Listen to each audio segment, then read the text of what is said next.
لما تيجي تكتب للذكاء الاصطناعي يا دبابة عاوزك تصمم لي فيديو للاعب كمال أجسام ضخم جدا، بيطلع لك نماذج زي دي شبه ما تبان حقيقية وتتصدق بالنسبة لناس كتير. لكن بقى لو جيت تكبر مع الدنيا شوية وتقول له صمم لي فيديو لأضخم لاعب كمال أجسام في العالم، بيطلع لك نتائج زي دي. طبعا ده فيديو أول ما تشوفه كده ما تفكرش، لأن مفيش بني آدم في العصر بتاعنا بالطول ده نهائي، ولا حتى في حد يقدر يوصل للمستوى ده من العضلات ولا يوصل للشكل ده من العملاقة والطول. فتلاقي الذكاء الاصطناعي دبابة ممكن يكبرها معاك اكتر ويديك نتائج زي دي عادي، هو زي ما هتكتب له وتوصف له هيطلع لك. لكن بقى تعالى نشوف هل في حد فعلا من اصحاب الجينات العملاقة دي عايش معانا على الكوكب؟ في وكتير كمان، اللي منهم بيلعب سلة، واللي منهم بيلعب سباحة، واللي منهم بيلعب قوة بدنية، واللي بيلعب كمال اجسام، واللي منهم اصلا مش مهتم باي رياضة عادي يعني. لكن غالبا ده بيكون اتجاه ناس كتير منهم. وفي الفيديو ده بقى هتشوف الحاجة وعكسها، يعني اطول واضخم لاعب كمال اجسام واقصر واصغر لاعب كمال اجسام. فلو لسه ما عملتش لايك اعمل دلوقتي.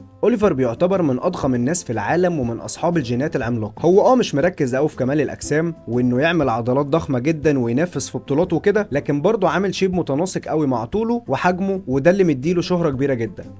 مقارنة أوليفر بأي بني آدم عادي طوله 170 سم مثلا هي مقارنة ظالمة جدا بصراحة، لأن أوليفر طوله 218 سم، فبتهيألي هتحتاج حد يشيلك علشان يسمعك وأنت بتكلمه. في الفيديو ده شركة عربيات من الصغيرة دي علشان تبين قد إيه العربية من بره تبان صغيرة لكن من جوه واسعة، استعانت بأوليفر يعمل لها الإعلان ده. وبالنسبة لي دي حاجة مبهرة جدا، وأكيد الفكرة دي نجحت وحققت مبيعات كتير. وبالرغم من الطول الكبير اللي بيتمتع بيه أوليفر، لكن هو بيقول يعني إنه مش بيعتمد على اللحمة والفراخ بشكل أساسي في وجباته. فمش عارف بصراحة الكلام ده حقيقي ولا لا، مش مهم. المهم بقى ده لوكاس، اقصر 10 سم بس من اوليفر، لكن الشيب بتاعه احسن وعضلاته اكبر منه بكتير. لوكاس بقى موضوع الطول والعملاقة ده اكل معاه قوي وبيحبه، بيستمتع بطوله، فبيمشي في الشارع ويخلي حد ماشي وراه يصوره وهو ماشي بين الناس. فعلا فرق كبير قوي، الناس اللي في الشارع يا دوب واصلين لكتفه.